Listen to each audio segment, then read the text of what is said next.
Hi friends, ಎಲ್ಲರಿಗೂ ನಮಸ್ಕಾರ. ಅಡುಗೆ ಅರಮನೆಗೆ ಸ್ವಾಗತ. ನಾನು ನಿಮ್ಮ ಸೌಮ್ಯ. ಇವತ್ತಿನ ರೆಸಿಪಿಯಲ್ಲಿ ಸಂಜೆ ಟೀ ಕಾಫಿ ಜೊತೆಗೆ ಒಂದೊಳ್ಳೆ ಕುರ್ಕುಲ್ ತಿಂಡಿನ ಮಾಡೋಣ. ಇದರ ಹೆಸರು ಶಂಕರಪೊಳೆ ಅಂತ. ತುಂಬಾ ಈಸಿಯಾಗಿ ಮಾಡ್ಕೊಳ್ಳೋ ಅಂಥದ್ದು. ಕೇವಲ 10 ನಿಮಿಷ ಟೈಮ್ ಕೊಟ್ಟರೆ ಮನೆಯಲ್ಲಿ ಸಾಕಷ್ಟು ನೀವು ಶಂಕರಪೊಳೆನ ಮಾಡ್ಕೊಳ್ಬೋದು. ನೀವು ಅಂಗಡಿಯಲ್ಲಿ 100-150 ರೂಪಾಯಿ ಕೊಟ್ಟು ಇಷ್ಟು ಶಂಕರಪೊಳೆನ ತರ್ತೀರಾ. ಅದೇ ಕೇವಲ 50 ರೂಪಾಯಿನ ಯೂಸ್ ಮಾಡಿಕೊಂಡು ಮನೆಯಲ್ಲಿ ಸಾಕಷ್ಟು ಶಂಕರಪೊಳೆನ ಮಾಡ್ಕೊಳ್ಬೋದು. ಸಂಜೆ ಟೀ ಮತ್ತು ಕಾಫಿ ಜೊತೆಗೆ ಒಂದು ಒಳ್ಳೆ ಕಾಂಬಿನೇಷನ್ ಅಂತ ಹೇಳ್ಬೋದು. ಹಾಗೆ ಮಕ್ಕಳು ಅಷ್ಟೇ ತುಂಬಾ ಇಷ್ಟಪಟ್ಟು ತಿನ್ನುವಂಥ ಈ ಶಂಕರಪೊಳೆನ ಮನೆಯಲ್ಲಿ ಸಿಗುವಂಥ ಪದಾರ್ಥಗಳನ್ನು ಯೂಸ್ ಮಾಡಿಕೊಂಡು ಯಾವ ರೀತಿಯಲ್ಲಿ ಮಾಡೋದು ಅಂತ ತೋರಿಸ್ತಾ ಇದ್ದೀನಿ. ಹಾಗಾದರೆ ಬನ್ನಿ, ಗರಿ ಗರಿಯಾದ ಶಂಕರಪೊಳೆನ ಹೇಗೆ ಮಾಡೋದು ಅಂತ ನೋಡ್ಕೊಳ್ಳೋಣ. ಇದಕ್ಕೆ ನಾನೊಂದು ಅಗಲವಾದ ಪಾತ್ರೆ ತೊಗೊಂಡಿದ್ದೀನಿ. ಹಾಗೆ ಒಂದು 3-4 ಸ್ಪೂನ್ ಆಗುವಷ್ಟು ಸಕ್ಕರೆನ ತೊಗೊಂಡಿದ್ದೀನಿ. ನಾನಿಲ್ಲಿ ಸಿಹಿಯಾದ ಶಂಕರಪೊಳೆ ಮಾಡ್ತಾ ಇದ್ದೀನಿ, ಅದಕ್ಕಾಗಿ ನಾನಿಲ್ಲಿ ಸಕ್ಕರೆನ ತೊಗೊಂಡಿದ್ದೀನಿ. ಒಂದು 4 ಸ್ಪೂನ್ ಸಕ್ಕರೆನ ಹಾಕ್ಕೊತಾ ಇದ್ದೀನಿ. ಮೊದಲು ಸಕ್ಕರೆನ ಕರಿಸ್ಕೊಳ್ಬೇಕು. ಹಾಗಾಗಿ 4 ಸ್ಪೂನ್ ಸಕ್ಕರೆಗೆ ಒಂದು 2 ಅಥವಾ 3 ಸ್ಪೂನ್ ಆಗೋಷ್ಟು ನೀರನ್ನ ಹಾಕ್ಕೊಂಡು ಚೆನ್ನಾಗಿ ನಾನು ಸಕ್ಕರೆನ ಕರಿಸ್ಕೊಳ್ತಾ ಇದ್ದೀನಿ. ನೀವು ಸಕ್ಕರೆ ಪುಡಿನ ಮಾಡಿಕೊಂಡು ಸಹ ಹಾಕ್ಕೊಳ್ಬೋದು, ಅಥವಾ ಈ ರೀತಿಯಲ್ಲಿ ಇಡೀ ಸಕ್ಕರೆನ ಹಾಕ್ಕೊಂಡು ಸ್ವಲ್ಪ ನೀರು ಹಾಕಿ ಸಕ್ಕರೆನ ನೀಟಾಗಿ ಕರಗಿಸಿ ರೆಡಿ ಮಾಡಿ ಇಟ್ಕೊಳ್ಳಿ. ಇದಕ್ಕೆ ರುಚಿಗೆ ಒಂದು ಸ್ವಲ್ಪ ಉಪ್ಪನ್ನ ಹಾಕ್ಕೊಳ್ಳೋಣ. ನಿಮ್ಮ ರುಚಿಗೆ ಎಷ್ಟು ಉಪ್ಪು ಬೇಕು ಅಂತ ನೋಡಿಕೊಂಡು ಉಪ್ಪನ್ನ ಹಾಕ್ಕೊಳ್ಳಿ. ನಾನು ಇಲ್ಲೊಂದು 1/4 ಸ್ಪೂನ್ ಆಗೋಷ್ಟು ಉಪ್ಪನ್ನ ಹಾಕ್ಕೊತಾ ಇದ್ದೀನಿ. ನಿಮ್ಗೆ ಎಷ್ಟು ಉಪ್ಪು ಬೇಕಾಗತ್ತೆ ಅಂತ ಒಂದ್ಸಲ ನೋಡಿಕೊಂಡು ಉಪ್ಪನ್ನ ಹಾಕ್ಕೊಂಡು ಇದನ್ನೆಲ್ಲ ಚೆನ್ನಾಗಿ ಕರಿಸ್ಕೊಳ್ಳಿ. ಇವಾಗ ನಾನು 1 ಬೌಲ್ ಆಗೋಷ್ಟು ಮೈದಾ ಹಿಟ್ಟನ್ನ ಹಾಕ್ಕೊತಾ ಇದ್ದೀನಿ. ನೀವು ಮೈದಾ ಹಿಟ್ಟು ಬದಲಿಗೆ ಗೋಧಿ ಹಿಟ್ಟಲ್ಲಿ ಮಾಡ್ಬೋದು, ಬಟ್ ಇಷ್ಟೊಂದು ಕ್ರಿಸ್ಪಿಯಾಗಿ ಬರಲ್ಲ. ಇಲ್ಲ ನಮ್ಗೆ ಇನ್ನೂ ಹೆಲ್ದಿಯಾಗಿ ಬೇಕಂತ ಇದ್ದರೆ ನೀವು ಗೋಧಿ ಹಿಟ್ಟನ್ನು ಯೂಸ್ ಮಾಡ್ಕೊಳ್ಬೋದು. ನಾನಿಲ್ಲಿ 1 ಬೌಲು ಮೈದಾ ಹಿಟ್ಟನ್ನು ಜರಡಿ ಮಾಡಿ ಇಟ್ಕೊಂಡಿದ್ದೀನಿ. ಅದನ್ನು ಹಾಕ್ಕೊಂಡು ಈ ಸಕ್ಕರೆ ಪಾಕದ ಜೊತೆಗೆ ಒಂದು ಸತಿ ನೀಟಾಗಿ ನಾನು ಅದನ್ನೆಲ್ಲ ಕಲಿಸ್ಕೊತೀನಿ. ಇವಾಗ ಇದಕ್ಕೆ ಒಂದು 2-3 ಸ್ಪೂನ್ ಆಗೋಷ್ಟು ಎಣ್ಣೆನ ಹಾಕ್ಕೊತಾ ಇದ್ದೀನಿ. ನೀವು ಎಣ್ಣೆ ಬದಲಿಗೆ ಬೆಣ್ಣೆನ ಕಾಯಿಸ್ಬಿಟ್ಟು ಹಾಕ್ಕೊಳ್ಬೋದು, ಅದು ಫ್ಲೇವರ್ ಇನ್ನೂ ತುಂಬ ಚೆನ್ನಾಗಿರುತ್ತೆ. ನಾನಿಲ್ಲೊಂದು 2 ಸ್ಪೂನ್ ಆಗೋಷ್ಟು ಎಣ್ಣೆನ ಹಾಕ್ಕೊಂಡು ಇದನ್ನೆಲ್ಲ ನೀಟಾಗಿ ಮಿಕ್ಸ್ ಮಾಡ್ಕೊತೀನಿ. ನೀವು ಸೇಮ್ ಹಿಟ್ಟಲ್ಲೇ ಖಾರದ ಶಂಕರಪೊಳೆ ಮಾಡ್ಕೊಳ್ಬೋದು.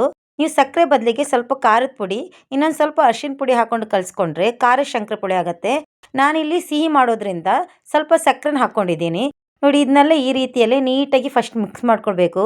ಅದಾದಮೇಲೆ ಒಂದೇ ಸಲ ನೀರನ್ನ ಹಾಕ್ಕೊಳ್ಬೇಡಿ, ಸ್ವಲ್ಪ ಸ್ವಲ್ಪ ನೀರನ್ನ ಹಾಕ್ಕೊಂಡು ಚಪಾತಿ ಹಿಟ್ಟಿನ ಹದಕ್ಕೆ ನಾವು ಅದನ್ನ ಚೆನ್ನಾಗಿ ನಾದ್ಕೊಳ್ಬೇಕು. ನಾದ್ಕೊಳ್ಳುವಾಗ ಜಾಸ್ತಿ ನಾದ್ಕೊಳ್ಬೇಕು. ನೀವು ಎಷ್ಟು ಚೆನ್ನಾಗಿ ನಾದ್ಕೊಳ್ತೀರಲ್ಲ ಅಷ್ಟು ಚೆನ್ನಾಗಿ ಶಂಕರಪೊಳೆ ಉಬ್ಬಿ ಬರುತ್ತೆ. ಸ್ವಲ್ಪ ಸ್ವಲ್ಪನೇ ನೀರನ್ನ ಹಾಕ್ಕೊಂಡು ನಾನಿಲ್ಲಿ ಚೆನ್ನಾಗಿ ಮಿಕ್ಸ್ ಮಾಡ್ಕೊತಾ ಇದ್ದೀನಿ. ನಾನಿಲ್ಲಿ ಹಿಟ್ಟನ್ನು ನಾದ್ಕೊಳ್ಳೋದ್ರೊಳಗೆ ಯಾರು ನನ್ನ ಚಾನಲ್ನ ಇನ್ನೂ ಸಬ್ಸ್ಕ್ರೈಬ್ ಮಾಡ್ಕೊಂಡಿಲ್ಲ, ದಯವಿಟ್ಟು ಸಬ್ಸ್ಕ್ರೈಬ್ ಮಾಡ್ಕೊಳ್ಳಿ. ಹಾಗೆ ಅಲ್ಲಿರುವ ಬೆಲ್ ಐಕಾನ್ನ ಪ್ರೆಸ್ ಮಾಡಿ. ಇದರಿಂದ ನಾನು ಮಾಡೋ ಪ್ರತಿಯೊಂದು ವಿಡಿಯೋನ ನಿಮಗೆ ನೋಟಿಫಿಕೇಶನ್ ಮೂಲಕ ಸಿಗುತ್ತೆ.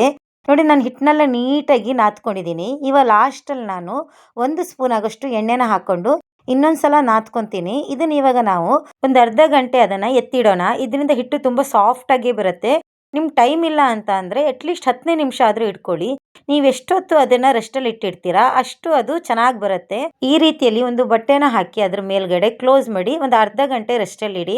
ಅರ್ಧ ಗಂಟೆ ಆದಮೇಲೆ ಹಿಟ್ಟು ತುಂಬ ಸಾಫ್ಟಾಗಿ ಬರುತ್ತೆ. ಇಲ್ಲಾಂದ್ರೆ ಒಂದು ಟಿಫಿನ್ ಬಾಕ್ಸಲ್ಲೇ ಹಾಕಿ ಕ್ಲೋಸ್ ಮಾಡಿ ಇಟ್ಟರು ಪರವಾಗಿಲ್ಲ. ನೋಡಿ, ಅರ್ಧ ಗಂಟೆ ಆಗಿದೆ. ಇವಾಗ ಓಪನ್ ಮಾಡ್ತಾ ಇದ್ದೀನಿ. ಹಿಟ್ಟು ಎಷ್ಟು ಸಾಫ್ಟಾಗಿ ಬಂದಿದೆ ನೋಡಿ. ಈ ರೀತಿ ಸಾಫ್ಟಾಗಿ ಬಂದಿದ್ದ ಹಿಟ್ಟಿನ ನಾವೀಗ ಸಣ್ಣ ಸಣ್ಣ ಪಾರ್ಟಿಷನ್ ಆಗಿ ಮಾಡ್ಕೊಳ್ಳೋಣ. ಈ ರೀತಿಯಲ್ಲಿ 4-5 ಉಂಡೆಗಳನ್ನು ರೆಡಿ ಮಾಡಿ ಇಟ್ಕೊಳ್ಳಿ. ಇದನ್ನು ಇವಾಗ ಚಪಾತಿಯನ್ನು ಲಟ್ಸ್ತೀವಲ್ಲ ಆ ರೀತಿಯಲ್ಲೇ ನಾವು ಲಟ್ಸ್ಕೊಳ್ಬೇಕಾಗತ್ತೆ. ನೀವು ಅರ್ಧ ಗಂಟೆ ರೆಸ್ಟಲ್ಲಿ ಇಡೋದ್ರಿಂದ ಶಂಕರಪೊಳೆನ ಎಣ್ಣೆಗೆ ಹಾಕಿದ ತಕ್ಷಣ ತುಂಬ ಚೆನ್ನಾಗಿ ಉಬ್ಬಿ ಬರುತ್ತೆ. ಅದಕ್ಕೋಸ್ಕರ ಹೇಳೋದು ನಾನು, ಅಟ್ಲೀಸ್ಟ್ ನೀವು ಅರ್ಧ ಗಂಟೆ ಆದರೂ ಇಟ್ಕೊಳ್ಳಿ. ರುಚಿನೂ ತುಂಬ ಚೆನ್ನಾಗಿರುತ್ತೆ ಮತ್ತು ತುಂಬಾ ಕ್ರಿಸ್ಪಿಯಾಗಿ ಬರುತ್ತೆ. ನೋಡಿ, ಹಿಟ್ಟು ಇಷ್ಟು ರೆಡಿ ಆದಮೇಲೆ ನಾನು 1 ಪಾರ್ಟ್ ಆಗೋಷ್ಟು ಹಿಟ್ಟನ್ನು ತಗೊಂಡು ಚಪಾತಿ ಹಿಟ್ಟನ್ನು ಯಾವ ರೀತಿಯಲ್ಲಿ ನಾವು ಎಷ್ಟು ತೆಳ್ಳಗೆ ಲಟ್ಸ್ಕೊತೀವಲ್ಲ ಅದೇ ರೀತಿಯಲ್ಲಿ ಇದನ್ನು ಹಾಗೆ ಚೆನ್ನಾಗಿ ಲಟ್ಸ್ಕೊಳ್ಬೇಕು. ಲಟ್ಸ್ಕೊಳ್ಳುವಾಗ ಮಧ್ಯ ಮಧ್ಯ ನೀವು ಸ್ವಲ್ಪ ಮೈದಾ ಹಿಟ್ಟನ್ನು ಹಾಕ್ಕೊಂಡು ಲಟ್ಸ್ಕೊಳ್ಳಿ. ಇಲ್ಲಾಂದರೆ ಕೆಳಗಡೆ ಭಾಗಕ್ಕೆ ಅಂಟ್ಕೊಳ್ಳುವಂಥ ಚಾನ್ಸಸ್ ಜಾಸ್ತಿ ಇರುತ್ತೆ. ನೀಟಾಗಿ ನಿಮಗೆ ಎಷ್ಟು ದೊಡ್ಡದು ಬೇಕು ಅಷ್ಟು ದೊಡ್ಡಕ್ಕಾಗಿ ಲಟ್ಸ್ಕೊಂಡು ರೆಡಿ ಮಾಡಿ ಇಟ್ಕೊಳ್ಬೇಕು. ಇವತ್ತು ನಾನು ಮಾಡಿರುವ ಈ ಶಂಕರಪೊಳೆ ರೆಸಿಪಿ ನಿಮ್ಗೆ ಇಷ್ಟ ಆದರೆ ದಯವಿಟ್ಟು ಲೈಕ್ ಮತ್ತು ಕಮೆಂಟ್ ಮೂಲಕ ನಿಮ್ಮ ಅಭಿಪ್ರಾಯವನ್ನು ತಿಳಿಸಿ.